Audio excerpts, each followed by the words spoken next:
was thinking about putting you in charge of the girls. Me? Hell yeah.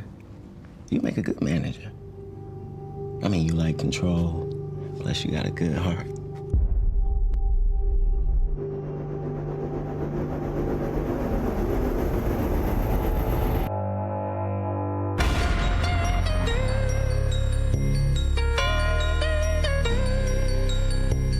What's up, y'all? This is your girl Flo Essencee live at the red carpet premiere of When Love Kills, the Falicia Blakely story. It's an amazing story, and I can't wait for you guys to hear all about it. Make sure you stay tuned. I'm here with Tia Smith, the executive producer of When Love Kills. Please tell us how it was developing this entire story and watching it unfold. Wow, it's really humbling, to tell you the truth. It started off with me meeting the writer in Puerto Rico on a comedy, and she was congratulating me on all the crime fare that we have on the network, and she said, I gotta tell you about this story, Falicia Blakely. And I was like, I just greenlit the story, you know? And she was like, I've written a script, I've been visiting her in prison, and it's a crazy story that you really need to be a part of. And I said, get me the script. And Cass Seeger's Beatles wrote it, and I maybe had about 15 notes, which is a lot for me, because I'm really into the character, you know, developing character, making sure that the world makes sense, that everything is authentic. So, I mean, like I said, she gave a stellar script, and we basically just built around it. And one of my big things was that I wanted it to be authentic. I wanted it to be really peel back, really indie, like you just stepped into these people's lives with no judgment. However, in humanizing her, we did have to hold her accountable because there were crimes committed. But the entry point for me was love. You know, everyone has fallen in love, that real good, bad love. However, she just took it to the extremes. And that's what the crime show itself deals with. These young ladies that get into positions and make choices that have deadly consequences. So we wanted to feature her in all the different roles that she had in her life. And again, at 16 years old, you know, making these decisions is what haunted me. You know, so I wanted to tell the story, I wanted to do justice, and I wanted it to be preventative also. Perhaps when someone looks at this, they see elements of them, but they know not to go to that extreme.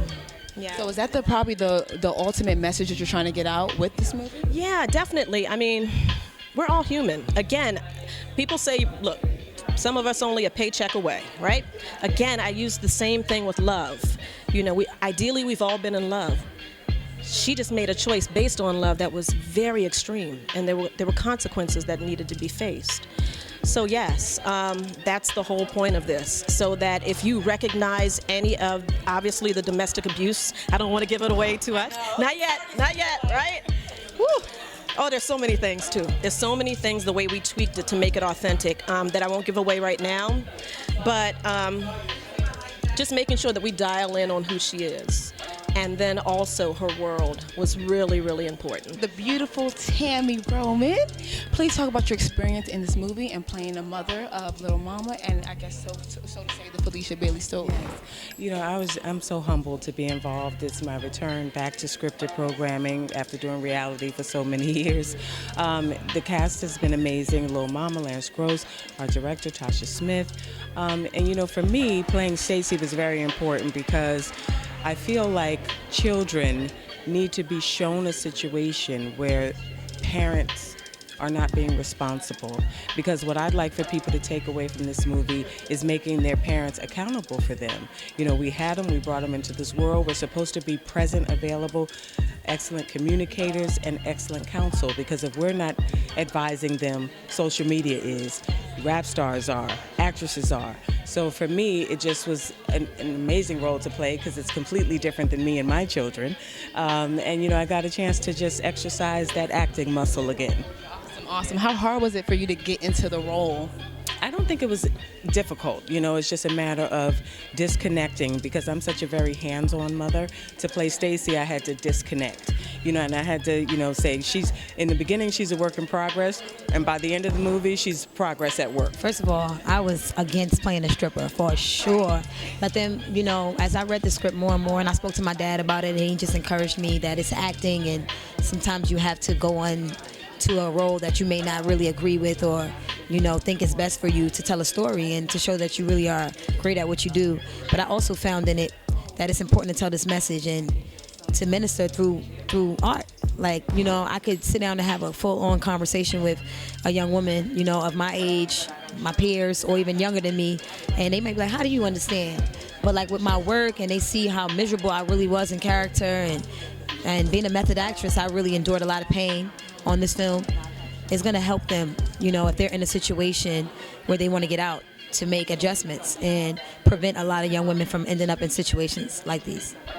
So I saw a little bit of a preview, and I saw that there was a lot, like you said, a lot of different things going on in the movie, and you really have to dig deep. So how was it to get to that place in order to tell that story of different women who go through these things in the society? Oh, I had to become really vulnerable. I had to allow myself to feel how a woman like this would feel. I just was very honest in every moment. One thing I noticed about women is that we'll be in a situation, right?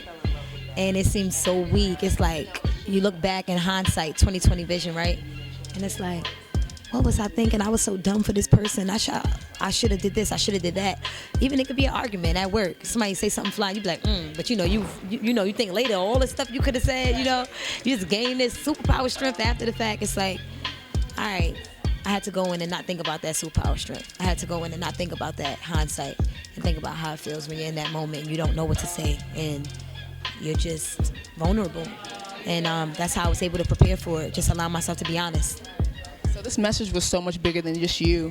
What do you think younger girls in particular who may be watching this movie are going to get from seeing it? Because they're the ones who go through peer pressure, all these kind of things. What are they going to get from it? Oh yeah, I hope that it helps prevent them from ending up in situations like these by being able to see it. Because in this time, I feel like exotic dancing is extremely glorified in this time. You know how it is on social media and everything. Like, people are like becoming queens that are like, that have been a stripper before, and there's nothing wrong with that. But we also have to show people the other truth to it, you know, not just the fantasy. Because, you know, even with entertainment, we don't really know the lives that people are living who are stripping and like glorifying it and putting it on this pedestal. We just know what they allow us to see. But with this young woman, you know, we had to have learned her truth, because she's serving a 3-count life sentence in prison. Only at the age of 19. She's 34 now. She's still locked up. She will be there for the rest of her life. That alone makes me like think to myself, wow, that could have been me. That could have been my sister. That could be anybody. And so I hope that this story really helps young women to look at it and see the truth, and also look at it, and if they're already in these situations, to make some adjustments if need be, if they're not happy.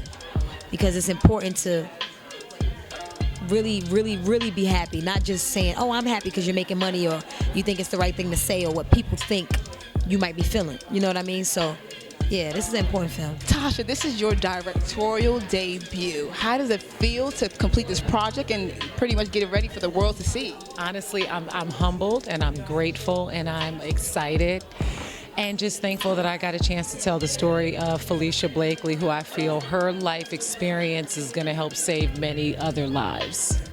As I'm hearing, it sounds like it talks a lot about all these vulnerable places that she was in, a lot of different things she experienced. So how was it directing these characters to really dive into who Falicia was? Yeah, it was just about not necessarily judging her. I mean, she's already been judged, you know, she's in jail for the rest of her life, but trying to really empathize with her and understand how she got to that place, you know. Like, I remember just being a kid going through things, and I had a lot of fears and a lot of stuff, and I just felt like the wrong decisions could, you know, like put my life on a completely different path.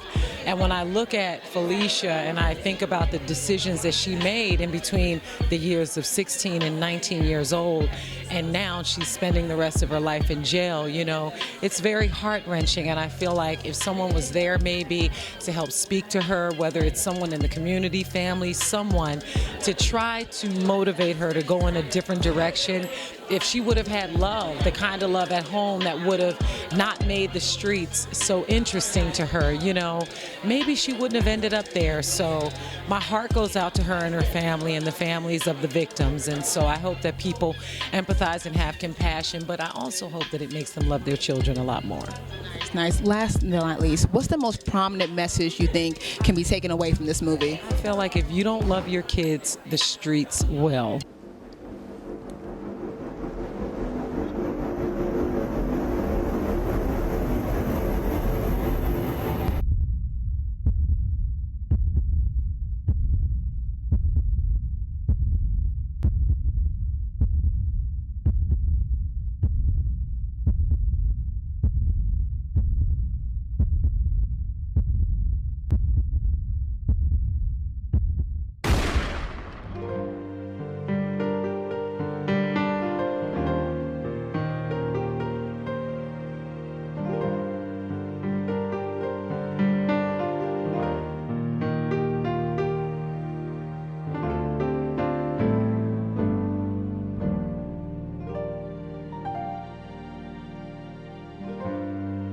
Can I do this thing that you ask of me? Can I play this hand once again? I'll always love you.